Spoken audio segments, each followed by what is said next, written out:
right, folks, back on the Bossman Show, special guest, Fullerton Titans volleyball coach, Ashley Preston with me, HBCU grad, and she coached here at Spelman in the AUC, down the street from where I be at. What it is, Ashley, how you doing? I'm doing great. How are you? I'm great. Tell me what it is. How's the weather in Fullerton, California today? Is it sunny and 75 as always is? Yes. I live in Long Beach actually, but yeah, it's beautiful. I can't complain. I live across the street from the beach. So, going to take a nice long walk after this to, decompress. So, yeah. Yes. So let me ask you, Ashley. I read your bio. You was a former basketball player. So tell me this: how do you go from basketball to being a volleyball coach, getting digs? We're in Roma rebounds. You're getting digs now. When they could dig on the post and hit the post, man, but you know how that is. Now you're digging in volleyball. Tell me, how did you go from that being in Vegas to a volleyball player? Tell us all about your journey in that regard, Yeah, Ashley. I've always wanted to play basketball because my grandfather played for John Wooden at UCLA. So I wore his number too while I played, and just it was something that I was always interested in. And then I just happened to be talking to a friend, Keiki Lindo. I'll never forget this. I was talking to a friend and I was like, "Where are you going?" And she's like, "Oh, I'm going to volleyball practice, like tryouts." And I was like, "Oh, you mean that sport where they wear the little short shorts? Like, I'm not wearing that. I wear basketball shorts." And she was like, "Ashley, you can wear your basketball shorts. You can wear your basketball shoes. Just come with me and try out." And I tried out. I made, this was in the 10th grade. I made JV at Durango High School. And then towards the end of the season, Bob Kelly, who I owe my whole career, volleyball career to, Bob Kelly asked me if I wanted to move up to varsity because he saw something in me. And so went for varsity, got on the team, played the club volleyball circuit with Nevada Juniors. And then from there, I got a I was actually just going to go to San Diego State and try to walk on because I always wanted to go to school in California, being from Vegas, and my family grew up in California. But I was like, I'll be a walk on at San Diego State. But then Coach Bozier, Ramona Riley Bozier, called and had this opportunity for me to get a scholarship and then also academic money to suffice the full scholarship. And I was so reluctant to go. I was even like, HBCU, what? All Black people? No, like, you see my friends are all multicultural. Like, no, like, it's just different for people who grew up in the West Coast and their thought process about HBCU. I went on a visit, and my mom, she is a single mother. And so she was so worried about me getting loans as it relates to going to San Diego State. So for her, I made the decision to go to Morgan State University. So, and from there, I was a libero. I was a starting libero and now hold records still to this day, and one of the top 50 players in the MEAC in history. So, yeah. And then from there, Coach Bozier, I wanted to stay for a boy. Let's be clear. Let's be honest. Okay. I had a boyfriend in college, and so I couldn't tell my grandfather I'm staying for a boy. So I had to strategize. So I asked Coach Bozier, like, "Hey, Coach, could I possibly be your GA after I graduate?" And she thought about it and she's like, "I think you could be my assistant." And so I was her full-time assistant for 2 years. And also I got my master's during that time because my mom encouraged me to. So I got tuition remission through Morgan State. So I actually have a master's in publication design from the University of Baltimore. So, and then from there, Coach Bozier kicked me out of the nest. And so I was the assistant coach at Loyola Maryland University, of course, in Baltimore. And I appreciate my mom so much because that actually was a pay cut. I went from making $28,000 to $15,000. And it was part-time. And I asked my mom if she could possibly help me with my dream. And she always wants us to pursue our dreams. So I'm so grateful for Gail Preston. So yeah, I coached there and actually had an interview, a couple of SWAC HBCUs and for a head coach. And they all told me like, "Yeah, you're just too young and not enough experience." So I was like, you know what? I'm gonna make sure nobody ever says that. So I took a leap of faith and went to Atlanta, Georgia, to be Spelman College head volleyball coach. So So that was my first head coaching gig. And also I was the sports information director too. So I had to write my Wow, own the double gig, the dual gig. I see you working. I'm gonna write my story and coach at the same time. and coach at the same time. And then also drive this big old bus. Like I was like going like this with the bus. It was crazy. Like I was like, man, I put in work. But yeah, then once Spelman said that they were ending athletics, I applied for Coppin State University and received that job. And that's really what got me to Fullerton. Coppin State is one of the places that I'll always be grateful for. And it showed me a lot too about the city of Baltimore. Like going to college there, of course, is different than actually being there and being in it. And I love West Baltimore. I love the people in West Baltimore. It's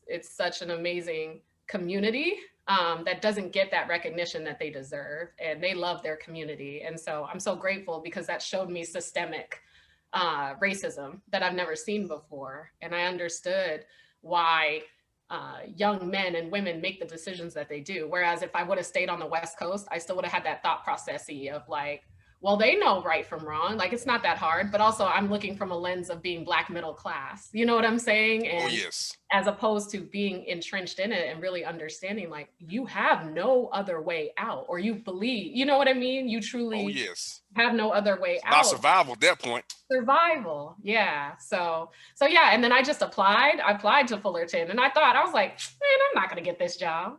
Like they're not going to hire my little self, you know, and went on the interview and just honestly was my authentic self because I said I had nothing to lose. And my boss, he is an amazing man as it relates to thinking outside of the box at times. And I was that outside of the box hire.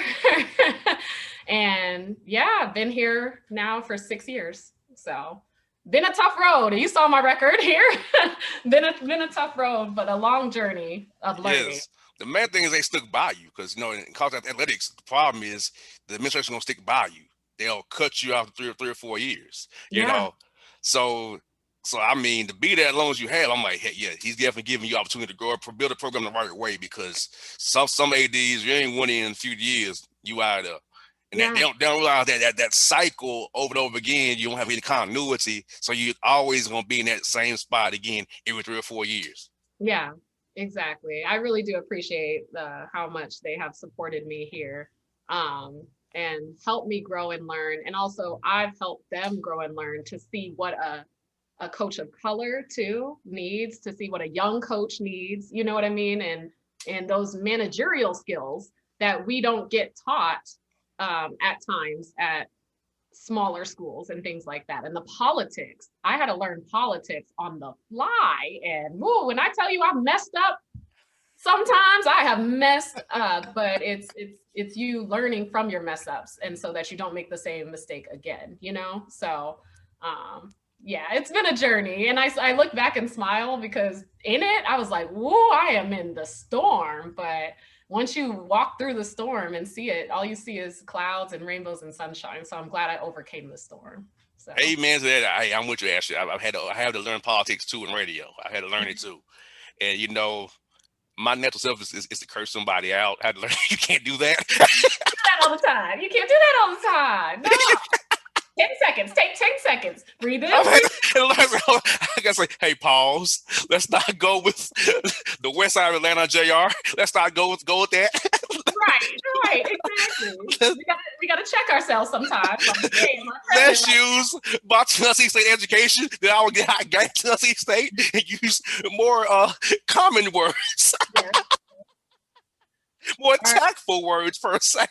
Exactly. Yes, I love it. So let me ask you, Ashley, like you said, going from HBCU, living in Vegas. So tell me about that experience for you. For me, I feel at home at HBCUs. I feel at home. I'm around people I'm used to, who understands about my where I came from. For you, it was like total opposites. How was it trying to get people to learn you, being from the West Coast in Vegas, the desert, and to Baltimore, whereas Baltimore City is a heck of a place. Yeah. So how was that for you? And how was that for people who say, hey, she's a cool girl. Let me learn more about the West Coast. So how's that for you? Yeah, it was funny because when I went on my visit, like, you got to understand, I grew up and it's not normal to see a lot of Black people, right? Mm-hmm. And so when my grandfather's from Atlanta, Georgia, by the way, so shout out to ATL. So my grandfather's from Atlanta. But going there, I was like, wait, there's all Black people working at Starbucks? Wait, they're all working at Target? And it's such a weird racial culture shock for a person like me coming from the West. And how they adjusted to me, I'm just, like I said, I'm goofy and I'm personable. So they just thought, like, look at this Valley girl type thing. So it was always funny. The adjustment helped because one of my closest friends, she was from Colorado. So we went through it together type thing. So that helped too. Coach Mosier did a good job as it relates to roommates. And then, yeah, it's just me being me. So I made sure, like, I knew every time I stood up and say, I'm from Las Vegas, Nevada, of course, people, Vegas? I don't know anyone from Las Vegas, Nevada. And so that's what started conversations the moment I say where I'm from, you know? So, and it was fun getting to know, like, learning African diaspora. Like, I had no awareness of just the dispersed Africans everywhere, like New York accents. I love New York accents. I love Baltimore club music. I love go-go. Like, those things now that I would have never been entrenched in. And we can't even talk about trap. I love that when I lived in Atlanta, y'all had 5 radio stations of trap. Do you know I don't even get one of hip hop? Like, and if it's hip hop here, it's like pop hip hop, you know what I mean? And they just doing something, and I'm like, no, you have no idea. So yeah, just being able to, I love learning from people. And then, yes, like you said, then people learn from me. Like, where do you live in Vegas? Like, you live on the Strip? I'm like, no, we don't live on the Strip and stuff like that. So. Oh yes, and like you said, like going to Nashville was like, for me, Nashville was like a big small town for me. Like, I'm like, this is small. Like, it's like, I'm not used to everybody knowing everybody, you know? I'm not used to that. But it's like, you know, it was fun though. For me, I came out of trouble. Because Nashville, I ain't get too much trouble in Nashville. But go home to Atlanta, I'm gonna be in the streets. I'm gonna be in parts of the city I can't take certain people with me. I can't take you this far of town with me if I take you to right. Like, so so for me, it's like, like you said, it taught me a lot. For me, it made me become more reserved because I know when I was younger, I was belligerent. I wouldn't take certain things from certain people. So getting it from people who look like me, I was like, okay, cool. And then knowing it, go 2 miles over to Vanderbilt was like, whoa, West End, like, wow, the world changed in 2 miles. Right, exactly, right. Like, wow. So getting that shock as well for me was different because I was always staying around the AUC. I was always over in that area. I didn't really venture off too far. I really didn't go to Buckhead per se or go to Alpharetta. I was more so on the North Side Drive area, North Atlanta area or South Atlanta. I wasn't really going on the Buckhead and Alpharetta. I go in Decatur. You know what I'm saying? So for me, getting that experience, like, okay, a little different. Now I know how to go to Buckhead and Alpharetta in Nashville. I can deal with it now. Yeah, exactly. Yeah, and the MEAC was fun. I mean, I'll tell you, the school. Tell us about the Rivalry in the MEAC. Playing Hampton when they was in the conference. You got to deal with the Eastern Shore as well, and all Central and SC State and A&C. Now, tell us about those rivalries you all had playing those different teams. Yeah, our biggest rivalry was for us when we played. When I played at Morgan, it was, I believe, I'm trying to think. FAM, of course, everyone's trying to beat FAM, and then Howard, because Howard, HU, I have to hear that from 2 different. Oh yes, it's very 2 different sometimes it's very annoying. Hey, I love that they love their schools, but however, Morgan State is the best. But yeah, so that was fun, and then it was funny because then when I coached at Coppin, right, how I had to shift my mindset to now not beating Coppin, but telling Coppin to beat Morgan, and you better not lose to Morgan. Whereas we were told at Morgan, you better not lose to Coppin. So that became a little small rivalry because I coached against my coach, Mm-hmm. Some of the players knew of me. And then of course, everybody knows Ramona Riley Bossier. She's been there for 33 years, so it was fun to see that dynamic. And plus, when I coached at Coppin, I love having fans there. So we played actually in the smaller gym in the arena of Coppin, and I love that because that's in high school we played in the back gym. We didn't play in the front gym. Bob hated the front gym, so we played in the back. So that's how I know to play. So I would pack the little gym with like as many people as I could, like 300 people during the Morgan game. I used to give out free t-shirts to all fans, and it was just so much fun for my young women at the time because we were winning, and it was just so much fun to see that joy at Coppin and stuff like that. So, and then we had this thing, I have to shout them out, the Coppin State Turn Up Squad, who were a group of baseball players and some of the volleyball players' friends. When I tell you they were the most live group ever, it was the best. Like, and we got them their own shirts that said Turn Up Squad. I designed them and stuff because I love designing and giving my players cool gear and stuff like that. So it was really fun experience to create that kind of rivalry, you know, with West Baltimore and East Baltimore. Oh yes, most definitely. And I could tell you using your degree very well because you can come up with different kind of themes and terminology, different sayings. So that degree's coming in handy for you, Ashley. I see it working for you. I see it working for you. You know, like I said, you know, I definitely said, man, she used that degree good. I see you. Tighten up. I see you working. Oh, yeah. I see you. Hey, I see that SID working. I see that communication. I see that. I see it working now. Yep. I see you. Titan culture. You know what I mean? Putting that on a shirt and the code. I like the code. Oh, the code. Yeah. Talk about the code. I mean, the code. I like the code. The code is nice though. You know, I might steal some of this code for my staff. We got a code now. Tell me about the code you got, Ash. I needed something in 2019. I overhauled myself as a leader. I needed to check myself and what direction I wanted to go with Fullerton. Like that was like the starting moment of the growth of me as a head coach. And then also too, I wanted to change the culture with the team. And so I brought in my team leaders and we designated team leaders finally, and I taught them how to lead. And so I was like, what do you want to see changed? Right. And so we talked about it, and they were like, well, we want people to go to class. And I was like, okay, so you want people to be responsible.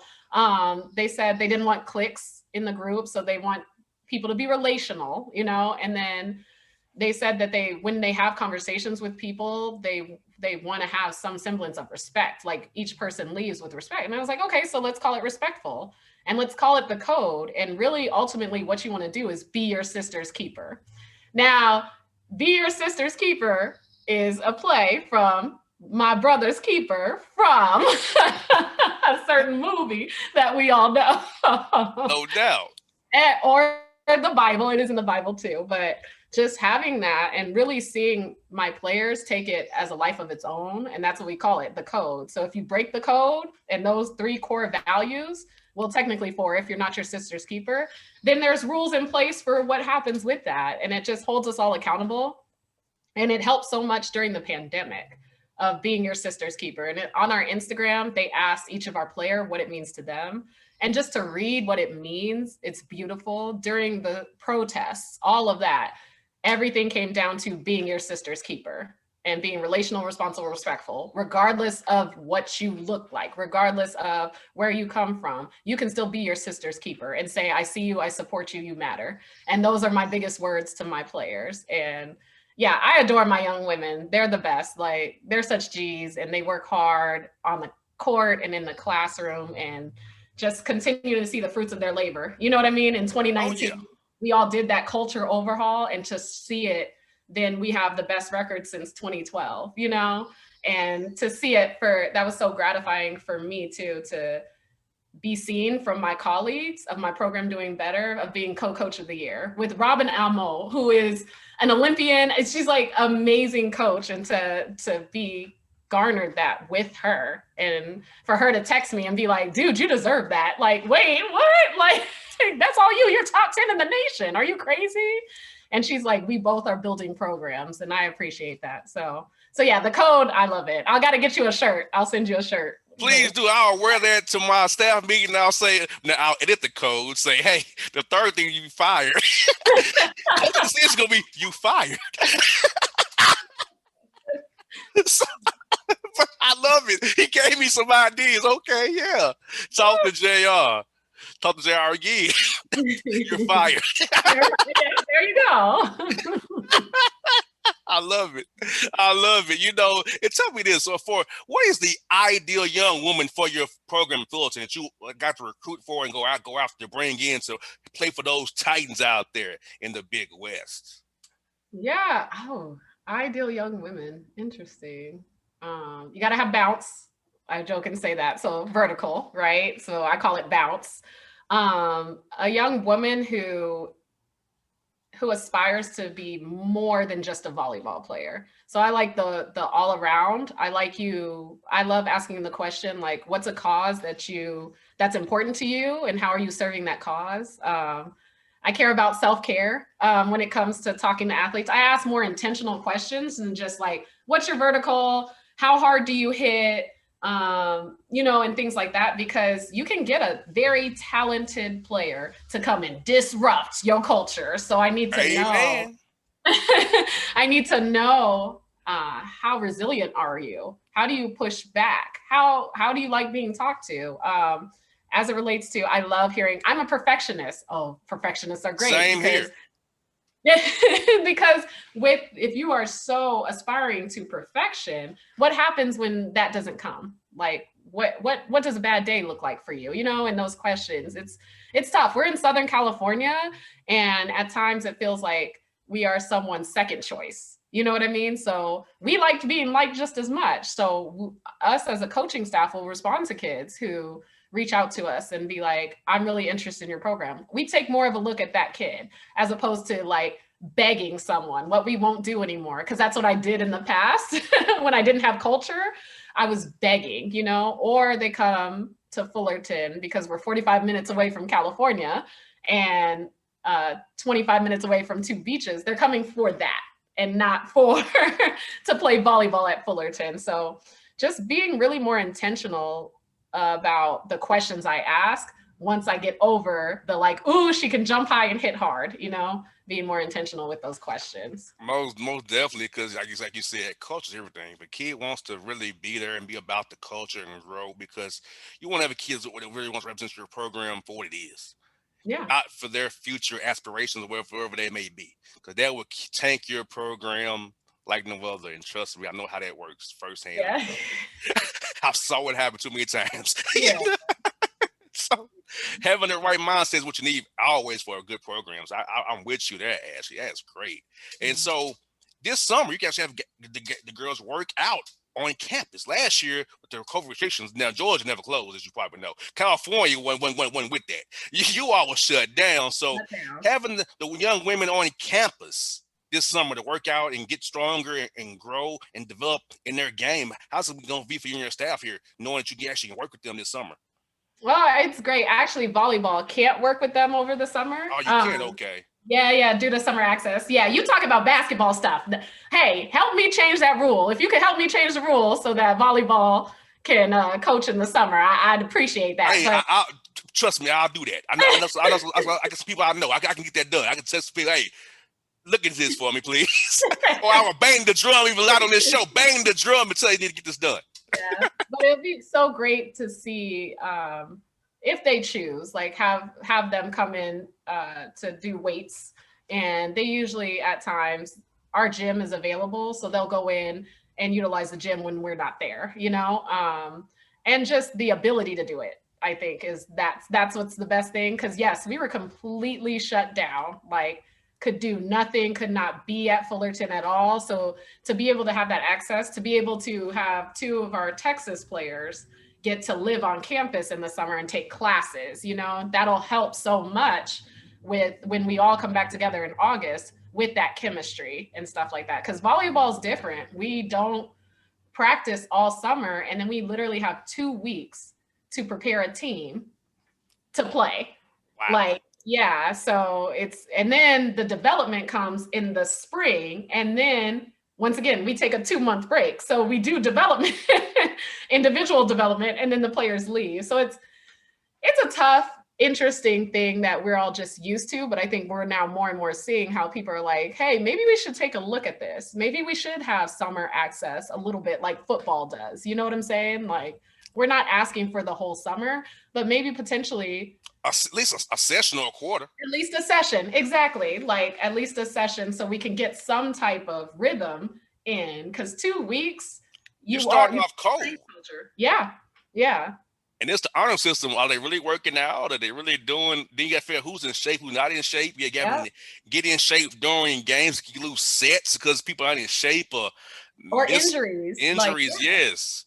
Because I know how it is for me. And I take a few days off shooting the basketball. I mean, I'm like, okay, this ain't good. I need to keep this going more and more here. I be tripping. See, I have a court in my backyard here, so. Oh, okay, got you. Yeah, I got a court here in Henry County out here. Right, y'all able to do that. You got land. Long Beach ain't got no land. I don't have land in this apartment. yeah. So I get in the court, like, oh man, I'm being in the 30s. I'm like, Lord, I'm not in my 20s no more. I can't just go out and do this no more. Yes. So let me ask you this before we close out here. Tell me, what was your favorite time being here in Atlanta, the city that your grandfather grew up was from, and what city that I love, of course, being from down here. Tell me, what's your favorite memories of being down here? Favorite memories are, of course, hanging out with my friends. I just went back actually, and I went to this place, Pin and Proper. Have you heard of it? I heard of it, yes. Yes, and went foaling. I'm like, this is such a University of Georgia like frat game. Like I'm throwing footballs at bowling pins, and it was so much fun. So that, of course, eating. I gained a lot of weight when I used to live in Atlanta. I lived in Camp Creek, so I lived next to every single eatery. Oh yes, where the U Bar is. Yeah, where the U Bar is. Yeah. And Old Lady Gang. I just went there to the one in Camp Creek. That was popping. Like, yes. Of course, I just enjoy being around just Black people of excellence. And it's so normalized. And you just are. And you just get to be you. That's why I love the show Atlanta. Because when I watch that show, I crack up and call my friend in Atlanta. I was like, this is so Atlanta. This is like, Donald Glover did such a great job with that show, because I'm just like, he didn't do the high profile things that you see in the hip hop videos, right? Oh, it was so just entrenched in what Georgia is and what Atlanta is. And so I loved it. But of course, it's Small Cakes is my favorite cupcake spot there. And yeah, like I had so much fun in a year that I lived there. And I know if I didn't leave to pursue this opportunity, I'd be having a big old house like you with a volleyball court in the backyard and a basketball court on the side. So I love Atlanta. It's always going to have my heart too. It's one of those places I know I'm going to venture back one day and live in Atlanta. Yeah, maybe I'm still doing radio. They ain't doing the radio. Yeah, you can still come on my radio show. be like a co-host if they ain't doing the radio yet. I've been this 10 years. Okay, 10 more in me, hopefully. 10 more, 10 to keep on going for 10 more years. So we'll see what we got going. And so you from Vegas. So you happy to have the Raiders out there now, and now they got the hockey team as well. So did you think Vegas have pro sports the way they do right now? Did you ever see that happen when you was a kid? No, I never saw that. And it's so funny. That's why, growing up, I was never tied to a team, because I'm like, we bet on everybody. So, yeah, but it's so funny. My uncle played for the Raiders. So to see it now be the Las Vegas Raiders is interesting, right? But it makes sense. I know they're making a lot of money doing that too. So, because you got the LA people now being able to drive there to see them and everything like that. I think it's great. The hockey team has done an amazing job, and I was here, while it started. So watching my friends get so invested in hockey, and I'm like, y'all, it's hockey. And they're like, no, you don't understand, Ashley. It's a movement. And I was like, okay. So I love that they were really good right away for Vegas, Most definitely. T-Mobile Arena is a nice place. Yeah. And you know what? NBA team coming here real soon. because they're going to expand to Seattle and Vegas. So you have 3 pro teams in Vegas. So wow. Okay, yeah. got you. So you'll have the NBA team in Vegas playing at T-Mobile Arena. Yeah. Okay. And that probably makes 2024. So that's the word. Look, you telling me some inside info. You telling me some inside info. Yes, it's coming. Trust and believe it's coming. Seattle has new arena coming up in Seattle. Vegas got T-Mobile Arena. They're gonna move Memphis to the Eastern Conference. So the Memphis Grizzlies will be in the East now. Got you. They should be. They shouldn't be out west. No way. Yeah. So yeah, that's some NBA inside information right there for you here on the Bossman Show on your radio. Yeah. If you don't know, now you know. Yes. Well, Ashley, it's been fun to chat with you today. This is fun. You know, go enjoy that beach. It's 84 degrees here and humid and muggy. But I don't miss that. I don't miss the humidity. I don't miss that. I wish I was near a beach right now to go. I can't swim, but I go out in the water halfway and run back when the waves go back. So I can. Yeah. You know, but from the hood cannot swim. We can't swim. We just go enjoy the water and hope we don't drown. You know, so yes, indeed. Well, you have a great day. This was very fun. Do this again real soon. I'll be definitely supporting your team and making sure you guys win. I'll make sure I promote and support volleyball and getting you that access you want. I'm gonna make sure I throw it out there some more. Bang that drum for you. So much. Thank you for having me. I really appreciate it. You're very welcome. This was fun. All right. Have a great day. You too now. Bye. Bye.